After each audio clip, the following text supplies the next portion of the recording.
Today, through this video, I want to invite you to discover and reflect upon this incredible biblical story, enriched by facts confirmed by archaeology. It shows us the greatness of God's power and reminds us that His promises never fail. So trust, if you are going through a difficult moment, this video is especially for you. May it touch your heart and strengthen your faith in the greatness of God even more.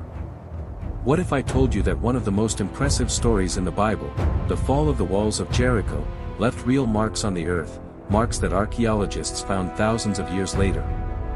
What if I showed you that this story is not just about walls falling, but about a calling, a process of preparation, the unlikely faith of a prostitute, and a God who fulfills promises made centuries before? And more, if God told you to do something completely illogical by human standards, would you obey anyway? Stay with me until the end, because today you will walk with Joshua from the moment God speaks to him in Joshua chapter 1, you will enter the promised land with him, hide with Rahab in Joshua chapter 2, and see how everything comes together for what happens in Jericho in Joshua chapter 6. The scene opens in a massive camp. Israel is standing in the plains of Moab, before the Jordan River.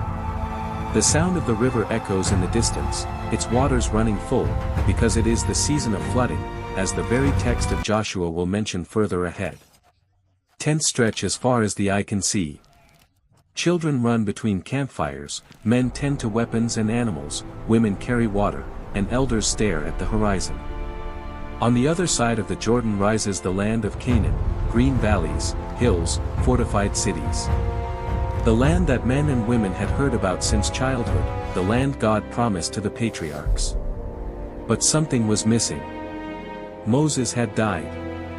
The great leader, the prophet who challenged Pharaoh, the man who raised his staff before the Red Sea, who went up to Sinai wrapped in clouds of glory, was no longer there. He had led the people for 40 years, guiding them through the desert, interceding when they grumbled, teaching the law. But at the end of the book of Deuteronomy, we read that he goes up to Mount Nebo, sees the land from afar, but does not enter it. There, he dies. God himself buries him, and to this day no one knows where his grave is. Deuteronomy 34 verses 5 to 6. The people mourn for 30 days.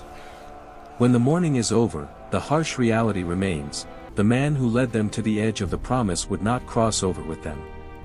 It is in this context that the book of Joshua begins. Right in the first verses, the Bible says, Joshua 1 verses 1 to 2. After the death of Moses the servant of the Lord, it came to pass that the Lord spoke to Joshua the son of Nun, Moses' assistant, saying, Moses my servant is dead. Now therefore, arise, go over this Jordan, you and all this people, to the land which I am giving to them, the children of Israel. It is a moment of radical transition. God acknowledges, Moses my servant is dead. He does not deny the pain, does not diminish Moses' importance. But then he gives an order: arise, go over this Jordan. In other words, the servant has changed, but the Lord remains the same, and the plan remains the same. The promise does not die with the leader. Joshua, the son of Nun, was not a stranger to this story. He already had a history. The book of Exodus shows him as Moses' assistant on several occasions. He commanded Israel's army in the battle against Amalek, Exodus 17 verses 8 to 13. In Numbers 13 and 14, he appears as one of the 12 spies sent to Canaan. At that time, most of them returned in fear, saying, There are giants, fortified cities, we cannot succeed. But Joshua and Caleb stood apart, saying that if the Lord was pleased with the people, he would bring them into the land. They saw the same giants, the same walls, but they looked with different eyes. Now, however, many years later, Joshua was no longer just one voice among 12. He was the one standing at the front of the nation. God makes this clear. In Joshua 1 verses 3 to 5, he declares, Every place that the sole of your foot will tread upon I have given you, as I said to Moses. From the wilderness and this Lebanon as far as the great river, the river Euphrates, all the land of the Hittites, and to the great sea toward the going down of the sun, shall be your territory. No man shall be able to stand before you all the days of your life, as I was with Moses, so I will be with you. I will not leave you nor forsake you. God is picking up the promise made long ago to Abraham, Genesis 12, 15, 17, reaffirmed to Isaac and Jacob, recalled to Moses. The land is not a collective dream, it is the fulfillment of a covenant. And he makes a personal promise to Joshua, no man shall be able to stand before you, as I was with Moses, so I will be with you. The source of Joshua's authority is not his natural ability, but the presence of God with him. Then comes the command that repeats like a refrain. In Joshua 1 verse 6, God says, "Be strong and of good courage, for to this people you shall divide as an inheritance the land which I swore to their fathers to give them." He repeats it in Joshua 1 verse 7. "Only be strong and very courageous, that you may observe to do according to all the law which Moses my servant commanded you, do not turn from it to the right hand or to the left, that you may prosper wherever you go." And again, in Joshua 1 verse 9. "Have I not commanded you? Be strong and of good courage, do not be afraid, nor be dismayed, for the Lord your God is with you wherever you go." 3 times God emphasizes, "Be strong and of good courage." Courage here is not the absence of fear, it is the decision to obey even in the face of fear. And this courage is linked to commitment to the word. That is why God declares in Joshua 1 verse 8, "This book of the law shall not depart from your mouth, but you shall meditate in it day and night, that you may observe to do according to all that is written in it.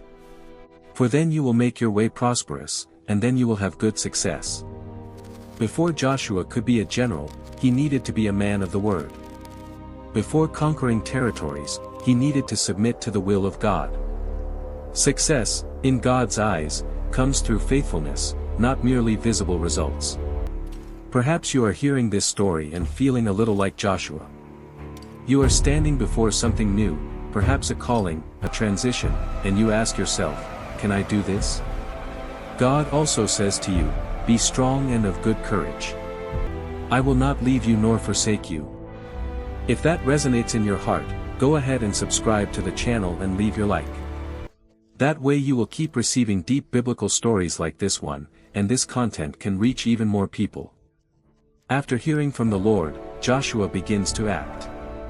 In Joshua 1 verses 10 to 11, it is written, "Then Joshua commanded the officers of the people, saying, Pass through the camp and command the people, saying, Prepare provisions for yourselves, for within 3 days you will cross over this Jordan, to go in to possess the land which the Lord your God is giving you to possess." Single quote.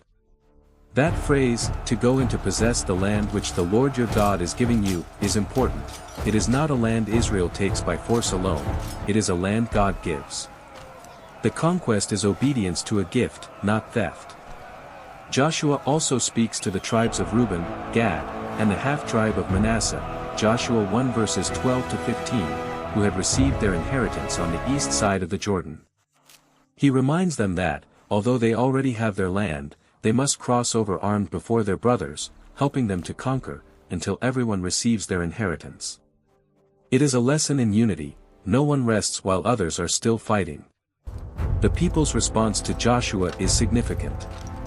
In Joshua 1 verses 16 to 18, we find, "So they answered Joshua, saying, All that you command us we will do, and wherever you send us we will go. Just as we heeded Moses in all things, so we will heed you. Only the Lord your God be with you, as he was with Moses. Whoever rebels against your command and does not heed your words, in all that you command him, shall be put to death. Only be strong and of good courage." It is interesting to see how the people repeat to Joshua what God had already said to him, "Be strong and of good courage." When God wants to fix something in us, he repeats it. Sometimes he repeats it in his word, repeats it in the mouths of other people, repeats it through circumstances. Meanwhile, on the other side, a city watches, or at least feels, that something is about to happen, Jericho. Jericho was not just a point on a map. It was one of the oldest cities in that region. Archaeologically, known as Tel es Sultan, it shows signs of very ancient habitation, with successive layers of construction and destruction. In Joshua's time, Jericho was a fortified city with impressive walls. There was a stone retaining wall at the base, and above it, a mud brick wall. The result was a fortress that's difficult to take by conventional methods of warfare. However, what seemed like security to inhabitants of Jericho was not enough to silence their fear. In Joshua 2, we read that Joshua decides to send 2 men secretly to spy out the land, especially Jericho. The text says, Joshua 2 verse 1. Now Joshua the son of Nun sent out 2 men from Acacia Grove to spy secretly, saying, Go, view the land, especially Jericho. The 2 men go and enter the city. They seek shelter in a place where the presence of foreigners would not draw too much attention, the house of a prostitute named Rahab, whose house was built into the city wall. Humanly speaking, it was a strategic choice. In a house like hers, it was common to see men from outside coming and going. But spiritually, something much deeper was happening. The king of Jericho, however, is informed that there are Israelite spies in the city. He sends word to Rahab, Joshua 2 verses 2 to 3, demanding that she hand the men over. Here, Rahab finds herself before a choice: obey the king of Jericho or protect those 2 men, aligning herself with their God. She decides to risk everything for the second option. Joshua 2 verses 4 to 6 says, Then the woman took the 2 men and hid them. So she said, Yes, the men came to me, but I did not know where they were from. And it happened as the gate was being shut, when it was dark, that the men went out. Where the men went I do not know, pursue them quickly, you may overtake them. But she had brought them up to the roof and hidden with the stalks of flax, which she had laid in order on the roof. After the king's men leave, Rahab goes up to speak with the spies. And then she opens her heart. In Joshua 2 verses 9 to 11, she makes the confession that marks her story. I know that the Lord has given you the land, that the terror of you has fallen on us, and that all the inhabitants of the land are faint-hearted because of you. For we have heard how the Lord dried up the water of the Red Sea for you when you came out of Egypt, and what you did to the 2 kings of the Amorites who were on the other side of the Jordan, Sihon and Og, whom you utterly destroyed. And as soon as we heard these things, our hearts melted, neither did there remain any more courage in anyone because of you, for the Lord your God, He is God in heaven above and on earth beneath. She is not merely afraid. She believes. She declares that the Lord has given the land to Israel. She acknowledges that their God is the true God, above all.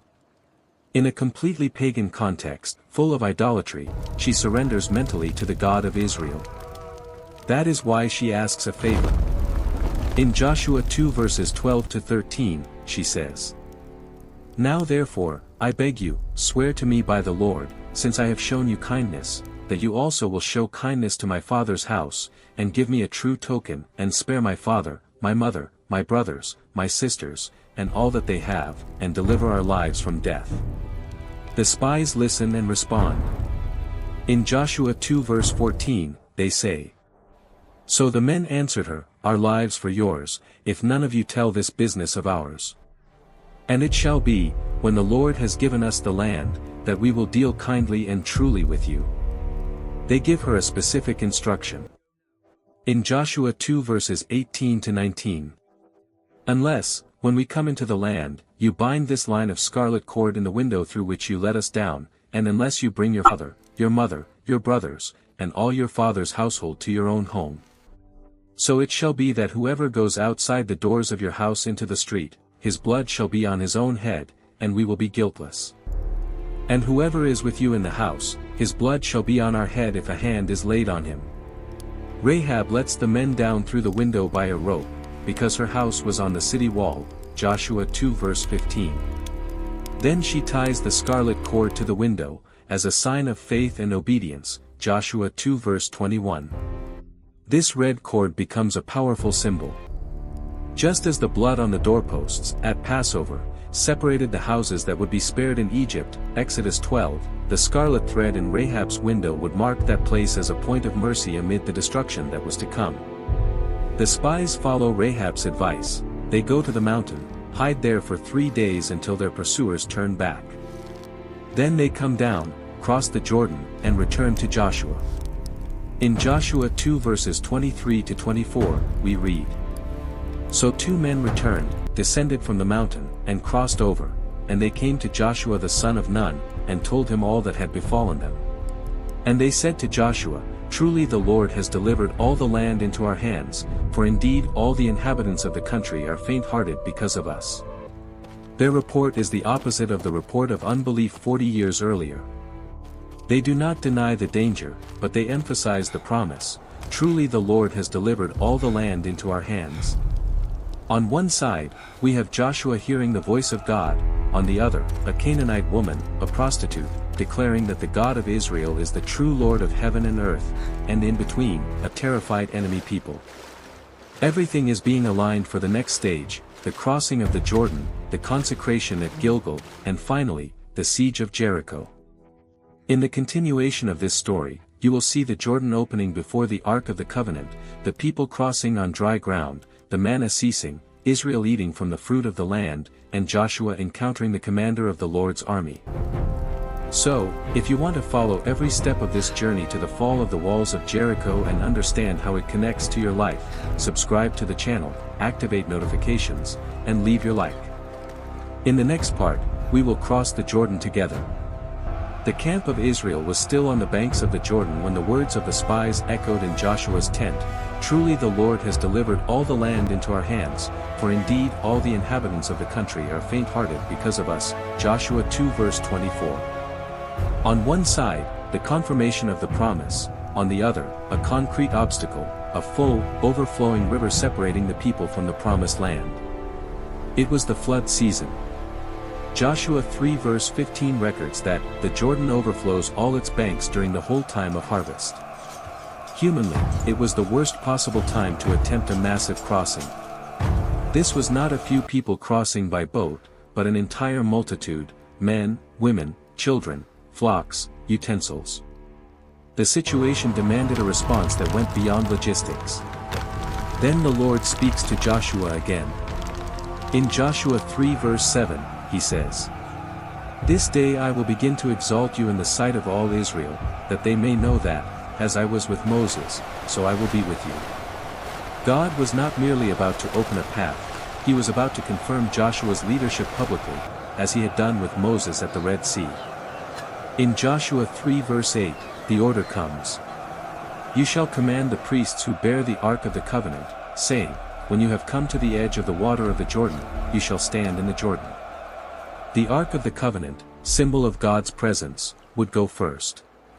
It would not be the skill of the men or the physical vigor of the soldiers that would open the way, but the presence of the Lord going ahead. Joshua passes the message to the people.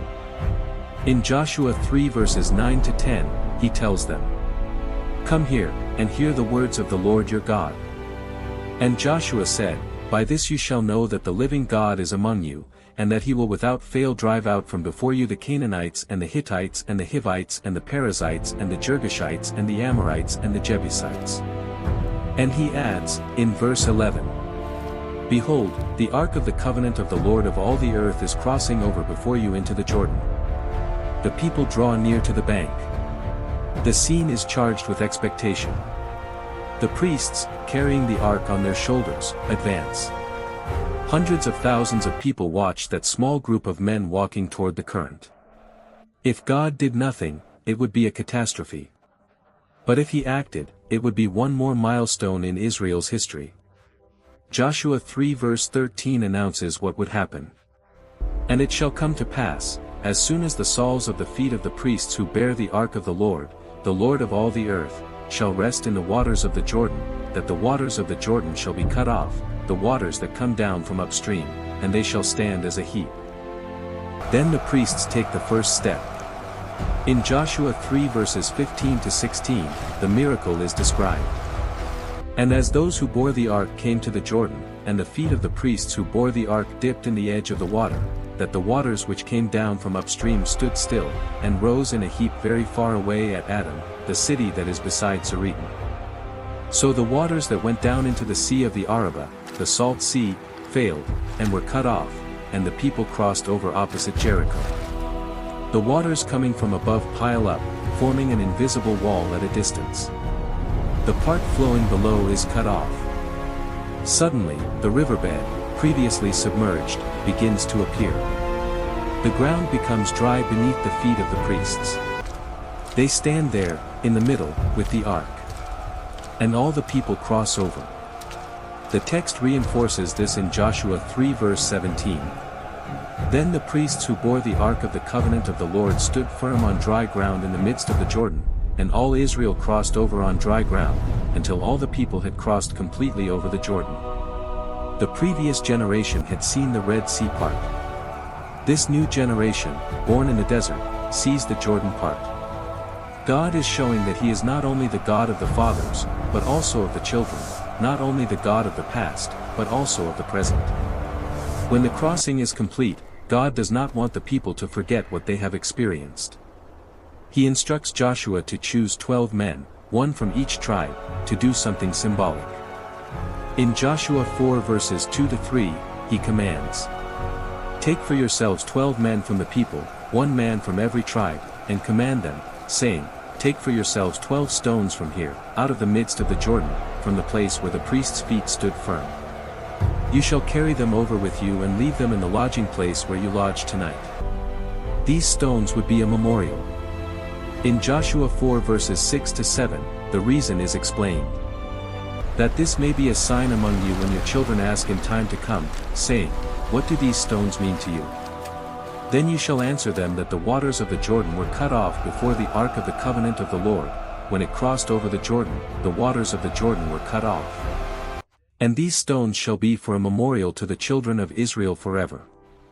It is as if God were saying, "I do not want the next generation to depend only on what you tell them. I want there to be something visible, a landmark, so that you will remember and so that your children will ask." Biblical faith is a faith of memory. It looks back to strengthen itself in the present. The 12 men enter the Jordan, take 12 stones from the place where the priests stood, and carry them to the camping place at Gilgal. There, Joshua sets them up. At the same time, the text informs us that Joshua sets up another pile of stones in the middle of the Jordan, exactly where the priests stood, Joshua 4 verse 9. Two memorials, one visible to all, another hidden, beneath the waters, but known to God. When everyone has finished crossing, Joshua gives the order for the priests to come up out of the Jordan. As soon as their feet touch the far bank, the waters return to their normal course, Joshua 4 verse 18. The miracle is complete. The people camp at Gilgal, on the eastern border of Jericho, Joshua 4 verse 19. The crossing impresses not only Israel but also their enemies. Joshua 5 verse 1 records. "So it was, when all the kings of the Amorites who were on the west side of the Jordan, and all the kings of the Canaanites who were by the sea, heard that the Lord had dried up the waters of the Jordan from before the children of Israel until we had crossed over, that their heart melted, and there was no spirit in them any longer because of the children of Israel." God had told Joshua that he would exalt his name. He does so not only before the people, but also before the enemies. The Canaanite kings hear of the crossing, remember the Red Sea, and terror grips their hearts. But before thinking about Jericho, God touches on a point that could be forgotten, the covenant. In Joshua 5 verse 2, the Lord gives an unexpected command. "At that time the Lord said to Joshua, Make flint knives for yourself, and circumcise the sons of Israel again the second time." The phrase, "the second time," does not mean the same men would be circumcised again, but that a new generation would receive the sign. Joshua 5 verses 4 to 5 explains. "And this is the reason why Joshua circumcised them. All the people who came out of Egypt who were males, all the men of war, had died in the wilderness on the way, after they had come out of Egypt. For all the people who came out had been circumcised, but all the people born in the wilderness, on the way as they came out of Egypt, had not been circumcised." 40 years of wandering had produced an entire generation of men who did not carry the physical mark of the covenant given to Abraham. Before bringing down walls, God wanted to restore this mark. Circumcision, first given in Genesis 17, was the sign of belonging to the covenant people. After circumcising themselves, they remain in the place until they have healed, Joshua 5 verse 8. It is a vulnerable moment from a military standpoint. They are in enemy territory, near Jericho, and for a few days the men of war are weakened. But this shows something important. To God, the covenant is more important than apparent strategic advantage. He prefers a people marked by him to a people who are strong but distant from him. In Joshua 5 verse 9, God says, "This day I have rolled away the reproach of Egypt from you." That is why that place is called Gilgal, which means something like, to roll, to remove. It is as if God said, the shame of slavery, of the unbelieving generation that did not enter the land, is being rolled away. A new phase begins. Soon after, Israel celebrates the Passover. In Joshua 5 verse 10, we read, "Now the children of Israel camped in Gilgal, and kept the Passover on the 14th day of the month at twilight on the plains of Jericho." Celebrating the Passover in the Promised Land was a powerful symbol. The Passover recalled the night God delivered Israel from Egypt, passing over the houses marked with blood. Now, that same celebration was being held already within the Promised Land. It was as if history was closing a circle. The God who delivered from Egypt is also the one who brings them into their inheritance. Then something happens that marks another important transition. Joshua 5 verses 11 to 12 says, "And they ate of the produce of the land on the day after the Passover, unleavened bread and parched grain, on the very same day. Then the manna ceased on the day after they had eaten the produce of the land, and the children of Israel no longer had manna, but they ate the food of the land of Canaan that year." For 40 years, God had sustained the people with manna, that mysterious bread that fell from the sky daily, Exodus 16. In the desert, there was no planting, no harvesting, no stockpiling. Each morning, God showed them they depended on Him. Now, in the Promised Land, they experience another form of provision, the wheat, the parched grain, the fruit of the land. The manna ceases because God's purpose was not to keep them forever in a desert life, but to lead them to a maturity where they would plant, harvest, and live in the land of promise, still depending on Him, but in a different way. This detail is precious. There are seasons in our walk with God where He sustains us in an extraordinary way, almost without any effort on our part, like the manna. But there comes a time when He leads us to cultivate, to work, to reap, and this does not mean He has abandoned us, but that He is maturing us. If this story is kindling something in your heart, if you can see yourself in any of these phases, crossing, healing, covenant mark, the end of the manna, go ahead and subscribe to the channel and leave your like. That way you help this content reach more people and you can continue following the upcoming parts of this series on Joshua and Jericho. With the crossing done, the covenant renewed, the Passover celebrated, and the manna ceased, Israel stands at the gates of Jericho. The city is shut, on high alert. Joshua 6 verse 1 describes, "Now Jericho was securely shut up because of the children of Israel, none went out, and none came in." But before any military movement, God prepares Joshua with a vision that redefines the entire battle. In Joshua 5 verse 13, we find an impressive scene. "And it came to pass, when Joshua was by Jericho, that he lifted his eyes and looked, and behold, a man stood opposite him with his sword drawn in his hand. And Joshua went to him and said to him, 'Are you for us or for our adversaries?' Joshua asks the most natural question in wartime, are you on our side or theirs? The answer shifts the perspective entirely. In Joshua 5 verse 14, it is written, "So he said, 'No, but as commander of the army of the Lord I have now come.'" The man with the drawn sword identifies himself as the commander of God's armies.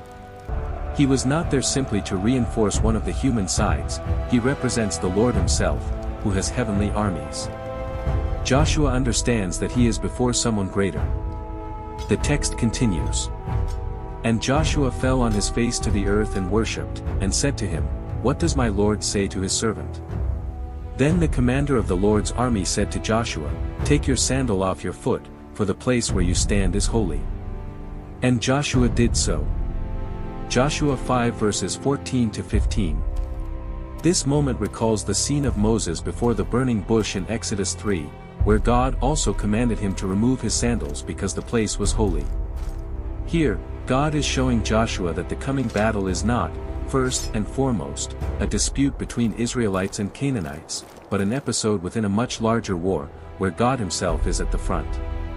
Chapter 6 begins precisely with this transition.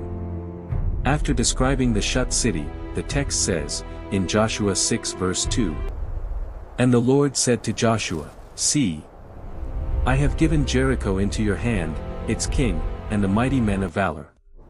Notice the verb tense, I have given. In human eyes, Jericho still stands, its walls intact, its gates shut. But from God's perspective, the city is already delivered. The victory is declared before the strategy is revealed. And the strategy, when it comes, is completely unconventional. In Joshua 6 verses 3 to 5, the plan is laid out. "You shall march around the city, all you men of war, you shall go all around the city once. This you shall do 6 days. And 7 priests shall bear 7 trumpets of ram's horns before the ark.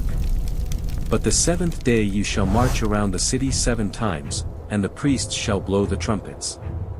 It shall come to pass, when they make a long blast with the ram's horn, and when you hear the sound of the trumpet, that all the people shall shout with a great shout, then the wall of the city will fall down flat. And the people shall go up every man straight before him." There is no mention of battering rams, ramps, or catapults. The instruction is a ritual march, 6 days of going around once per day, with priests blowing trumpets and the ark in the center, on the 7th day, 7 laps and a collective shout. Militarily, this makes no sense. But God is teaching that victory does not come from the strength of the arm, but from obedience to his word. Joshua does not argue, does not negotiate. He believes. And it is here that the story begins to approach its climax, the silent steps around the walls, the sound of the trumpets, the people holding their breath, the city watching from atop the walls, trying to understand what that army was doing. It is in this scene that, in the next part, you will see the walls fall, Rahab be saved, the city burned, and even how all of this is reflected in the archaeological finds at Tel El Sultan, collapsed walls, layers of ash, jars of burned grain. If you want to continue this journey, go ahead and leave your like, subscribe to the channel, and activate the bell, because in the next part we will enter Jericho with Joshua and see, step by step, what happens when a people obeys God even when the plan seems like madness. The plan was set. God had told Joshua that Jericho was already delivered and had revealed a strategy that no human strategist would ever devise: march around the city, blow trumpets, carry the ark, and wait. To any Canaanite soldier, that looked more like a religious ritual than preparation for an invasion. Even so, Joshua does not hesitate. In Joshua 6 verses 6 to 7, we read, "Then Joshua the son of Nun called the priests and said to them, Take up the ark of the covenant, and let 7 priests bear 7 trumpets of ram's horns before the ark of the Lord. And he said to the people, Advance, and march around the city, and let him who is armed advance before the ark of the Lord." The formation was solemn and, at the same time, military. In front, men of war, immediately behind them, the 7 priests with the 7 trumpets, then, the ark of the covenant, and behind that, the armed rear guard. All of this circling a city that was securely shut, Joshua 6 verse 1, with no one going in and no one coming out. Right on the first day, the people see what it means to obey without fully understanding. Joshua 6 verses 8 to 9 describes, "So it was, when Joshua had spoken to the people, that the 7 priests bearing the 7 trumpets of ram's horns before the Lord advanced and blew the trumpets, and the ark of the covenant of the Lord followed them. The armed men went before the priests who blew the trumpets, and the rear guard came after the ark, while the priests continued blowing the trumpets." There is no mention of shouts, attacks, or attempts to break down the gate. They simply go around the city once and return to the camp. Joshua had made very clear to the people what to expect. In Joshua 6 verse 10, we read, "Now Joshua had commanded the people, saying, You shall not shout or make any noise with your voice, nor shall a word proceed out of your mouth, until the day I say to you, Shout. Then you shall shout. Imagine the silence of thousands of people marching around Jericho, with only the deep sound of the trumpets filling the air, echoing off the stone and mud brick walls. From atop the walls, the guards watch. On the first day, they perhaps expected an attack, arrows, fire at the gates. Instead, they see one lap, a procession, and the enemies going away. On the second day, everything repeats. In Joshua 6 verse 14, the text summarizes.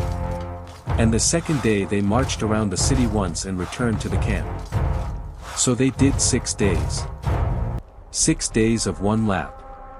6 days of trumpets. 6 days of silence from the people. 6 days of obedience, with no visible sign that anything was changing physically. The only thing that may have been changing was what could not be seen, the faith of the people, the expectation, the fear inside Jericho, and above all, the unfolding of God's will. How many times in your life have you found yourself obeying God, repeating what He commanded, without seeing any immediate change? It seems like nothing is happening. But the story of Jericho shows that God, many times, works in silence, while calling us to perseverance. On the seventh day, something different happens. Joshua 6 verse 15 reports. But it came to pass on the seventh day that they rose early, about the dawning of the day, and marched around the city 7 times in the same manner. On that day only they marched around the city 7 times. That was the day of intensification. Instead of 1 lap, there would be 7. The same formation, the same arc, the same trumpets, but now a longer, more tiring march, heavier with expectation. With each lap, the people completed one more circle around Jericho, as if tightening a spiritual siege. On the inside, the tension must have been palpable. Some, atop the walls, may have mocked, "They only walk in circles, what kind of war is this?" Others, remembering accounts of the Red Sea and the Jordan, might have been with their hearts in their mouths, thinking, "Their God does things we don't understand. If He commanded this, something is going to happen." On the 7th lap, the priests prepare to blow the trumpets in a different way. Joshua 6 verse 16 says, "And the 7th time it happened, when the priests blew the trumpets, that Joshua said to the people, 'Shout, for the Lord has given you the city.'" Notice the verb tense again, has given you. Not, perhaps you will give, nor, He will give if you shout loud enough. The phrase declares a fact, God has already delivered. The shout is the expression of this faith. Then the people shout. Joshua 6 verse 20 records this moment in striking fashion. So the people shouted when the priests blew the trumpets. And it happened when the people heard the sound of the trumpet, and the people shouted with a great shout, that the wall fell down flat. Then the people went up into the city, every man straight before him, and they took the city. This phrase concentrates the miracle, the wall fell flat, and the people went up. To understand the impact of this, it is worth recalling what Jericho's structure was like. Archaeologists discovered at Tel Es Sultan the remains of a stone base with a mud brick wall on top. In excavations of the 20th century, such as those of John Garstang, mud bricks were found fallen outward, at the foot of the stone retaining wall, as if the superstructure had collapsed toward the outside. This would create, in practice, something like a ramp, allowing someone to climb up from the point where before there was only a wall. The biblical text emphasizes that the people went up into the city, every man straight before him. They did not need to go around the ruins to find a breach point. Apparently, the collapse was wide enough that, from wherever each person stood, the path became accessible. The Bible does not describe the physical mechanism of the fall. It does not say whether there was a tremor, wind, or ground displacement. For the text, the cause is clear: obedience to God's command and direct divine action. Archaeology, when it finds walls fallen outward, ramps of bricks, layers of destruction, tries to describe the how. Faith recognizes the who. Before the people entered, there were very specific instructions about what to do with the city. Jericho would not simply be looted.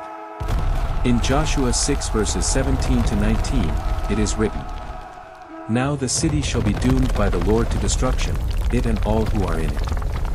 Only Rahab the harlot shall live, she and all who are with her in the house, because she hid the messengers that we sent. And you, by all means abstain from the accursed things, lest you become accursed when you take of the accursed things, and make the camp of Israel a curse, and trouble it. But all the silver and gold, and vessels of bronze and iron, are consecrated to the Lord, they shall come into the treasury of the Lord. Devoted to destruction, or Huram in Hebrew, means something set apart entirely for the Lord, separated for destruction. Jericho, as the first city of the conquest, would be like the firstfruits, completely dedicated to God. Nothing there could be taken for personal use. Only the metals would be collected, not as individual plunder, but as the Lord's treasury. This is radical. In any other campaign of that era, soldiers would see in that city an opportunity to get rich, to take grain, clothing, utensils. But with Jericho, God did not want the people to begin their life in the promised land with their first victory marked by greed. The message was, "What I bring down to open the way is mine. You do not touch it." The explicit exception was Rahab and her family. Joshua had made an agreement with the spies, and now, in the midst of the fall, this promise needed to be honored. In Joshua 6 verses 22 to 23, we read, "But Joshua had said to the two men who had spied out the country, Go into the harlot's house, and from there bring out the woman and all that she has, as you swore to her." And the young men who had been spies went in and brought out Rahab, her father, her mother, her brothers, and all that she had. So they brought out all her relatives and left them outside the camp of Israel. While the city falls, while walls collapse and fire prepares to consume everything, there is one house marked by a scarlet cord that is spared.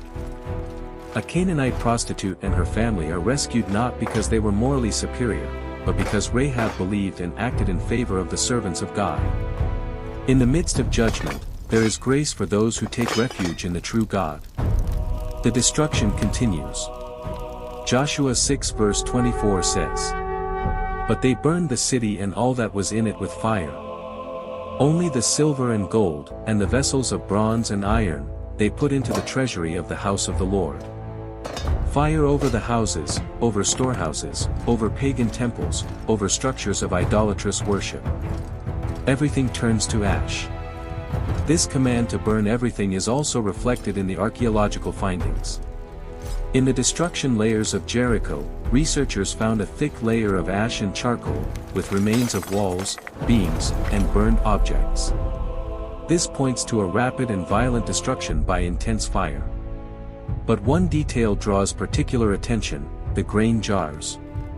In the excavations, large storage vessels were found still full of grain, burned, yes, but present. This is very unusual in a scenario of prolonged siege.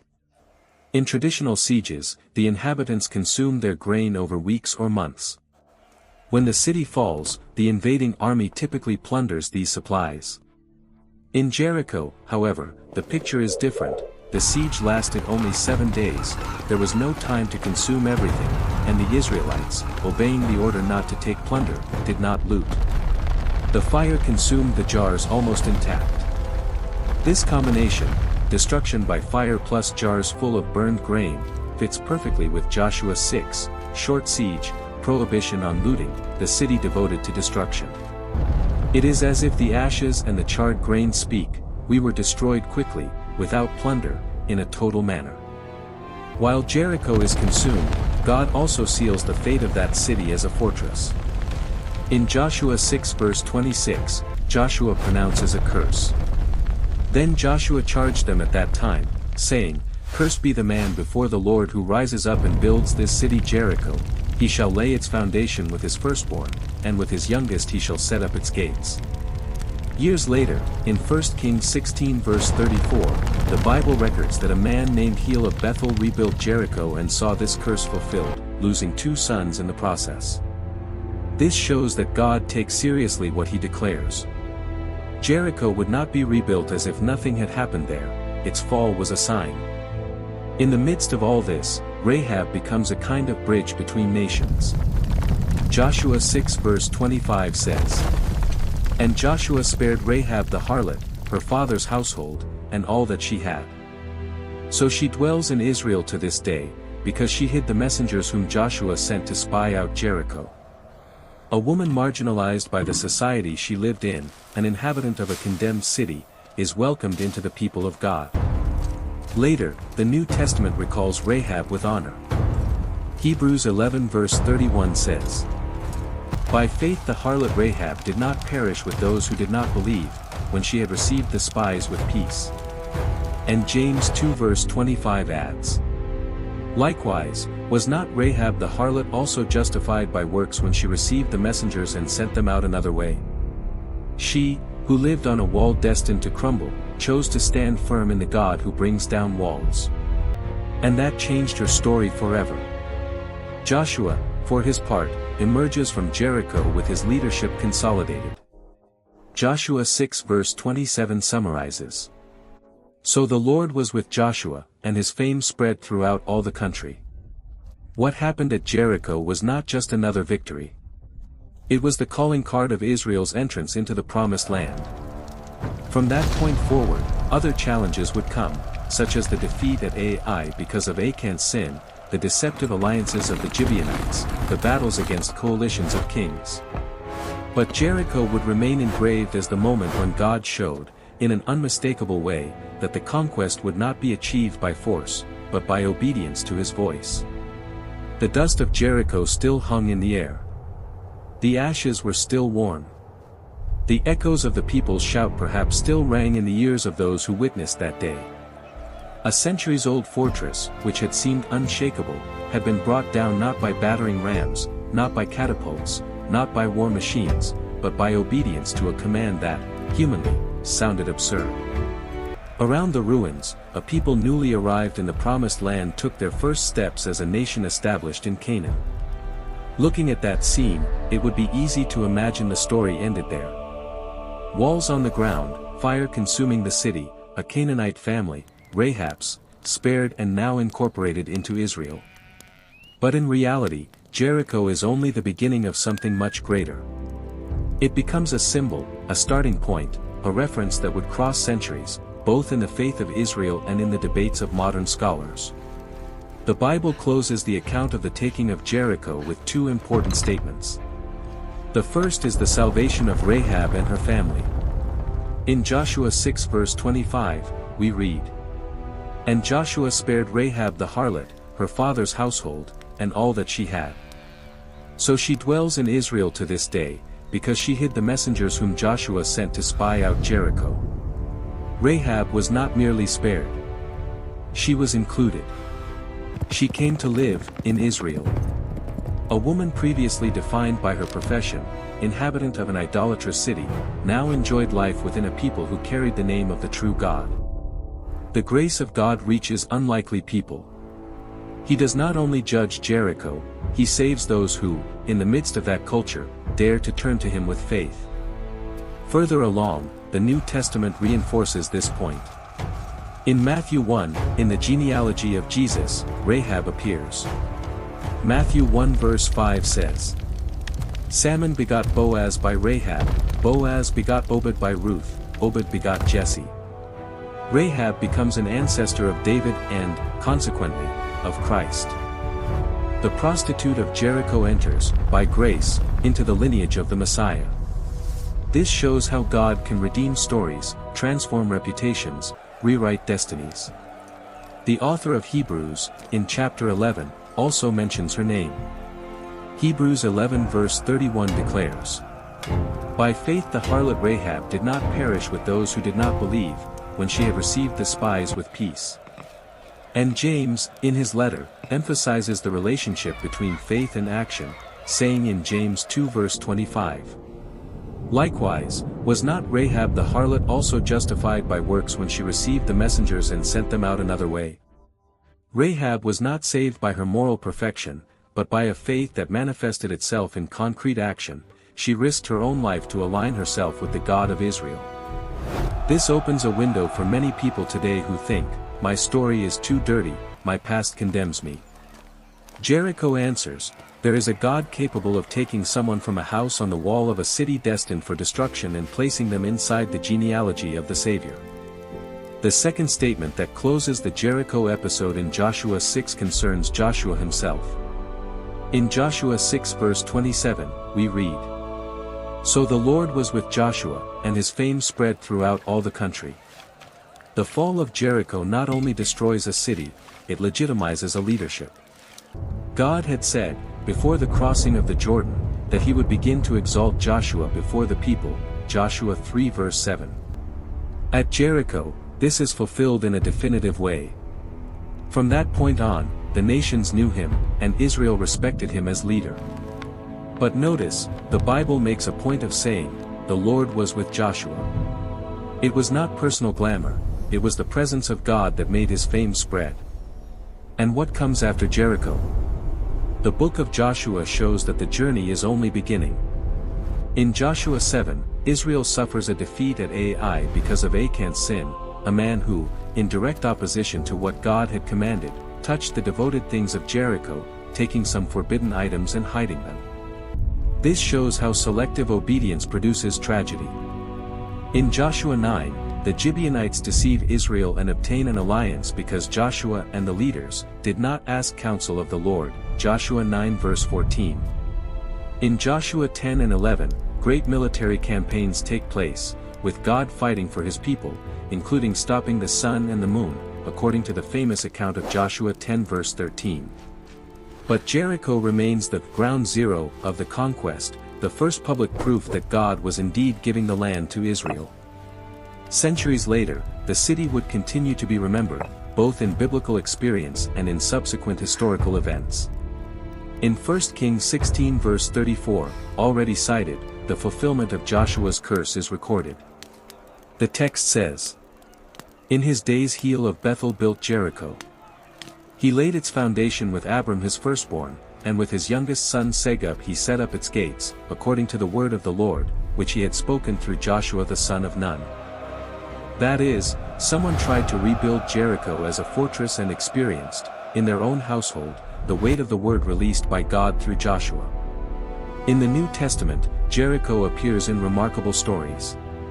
It is in Jericho that Jesus heals blind Bartimaeus, Mark 10 verses 46 to 52, Luke 18 verses 35 to 43. It is also in Jericho that he encounters Zacchaeus, the tax collector who climbs a tree to see him, and leaves that encounter transformed, Luke 19 verses 1 to 10.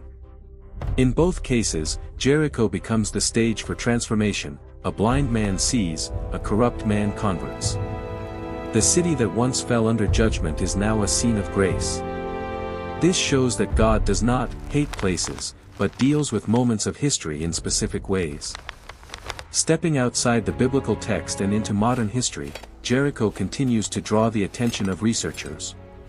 Tel Es Sultan, the archaeological site identified with ancient Jericho, is one of the oldest tells ever excavated. Since the late 19th century, explorers and archaeologists have dug there, finding layer upon layer of occupation. John Garstang, in the 1930s, was one of those who argued that there was a destruction of the city that aligned well with the period suggested for Joshua, around 1400 BC. He found evidence of a strong stone retaining wall at the base, mud brick superstructures, bricks collapsed outward, at the foot of the wall, a thick destruction layer from fire, jars full of burned grain. These elements, as we have already seen, fit well with the narrative of Joshua 6. Later, Kathleen Kenyon, in the 1950s and 60s, used more advanced excavation methods and reinterpreted part of the picture. In her analysis, the main destruction of the fortified city of Jericho that she found dated to around 1550 BC, before the period normally associated with the Exodus and the conquest. This led many to claim that there was no fortified Jericho in the time of Joshua. However, Kenyon's interpretation is not the final word. Other researchers have revisited the data, questioning, for example, the chronological reading based on certain types of pottery and proposing adjustments that bring the date of destruction closer to 1400 BC. Furthermore, even granting that archaeology does not function as an exact science in terms of absolute dating for that era, the patterns observed, collapse of walls, fire layer, jars full of burned grain, signs of sudden destruction, describe a very specific scene. The discussion continues. Some hold to Kenyon's reading and view the story of Joshua more as a theological text, without historical grounding. Others consider that the destruction evidence combined with chronological reassessments give significant support to the idea that the Jericho of Joshua was indeed a real city, brought down in dramatic fashion. Here an important point arises: the Christian faith is not based on archaeology, it is based on God's revelation in Christ and in the Scriptures. But when we look at archaeological sites and see elements that dialogue with the biblical text, this can strengthen confidence, not as a scientific proof, but as a physical echo of something God had already recorded in His Word. In the case of Jericho, the convergence of an ancient fortified city, walls fallen in an unusual manner, destruction by fire, jars of burned grain, points to an event closer to the biblical narrative than many had imagined. And even in the points where there is disagreement, archaeology has not managed to disprove the Bible, it only shows that our understanding of dates and strata is still being refined. Now, stepping away from the stones and returning to the text and to life, what does Jericho reveal about God and about us? First, Jericho shows that God fulfills ancient promises. What happens in the days of Joshua is connected to a word God gave to Abraham centuries earlier. In Genesis 15 verses 18 to 21, God makes a covenant with Abraham, promising the land to his descendants. In Deuteronomy, God reminds Moses that the land was sworn to the fathers. In Joshua 1 verse 6, he tells Joshua, "You shall divide as an inheritance the land which I swore to their fathers to give them." This means God is not a God of improvisation. He follows a thread of history. He does not forget what He has promised. Second, Jericho shows that God asks for obedience even when the command seems strange. Walking in circles for 6 days. Going around 7 times on the 7th. Remaining silent until the right moment. Humanly, this could be interpreted as a waste of time.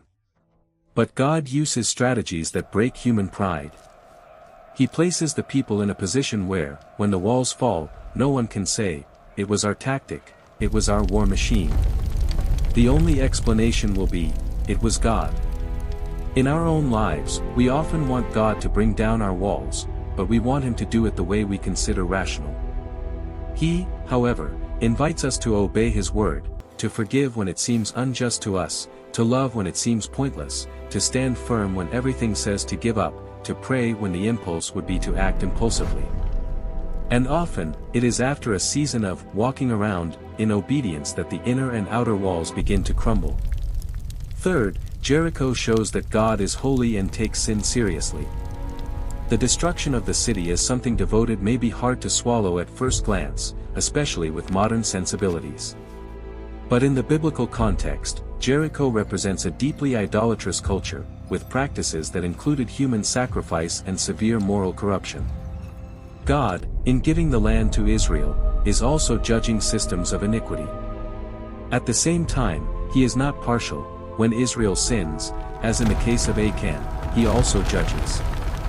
He does not spare His own people if they choose to act against the holiness He requires. Fourth, Jericho shows that, in the midst of judgment, there is room for mercy. Rahab is the living example of this.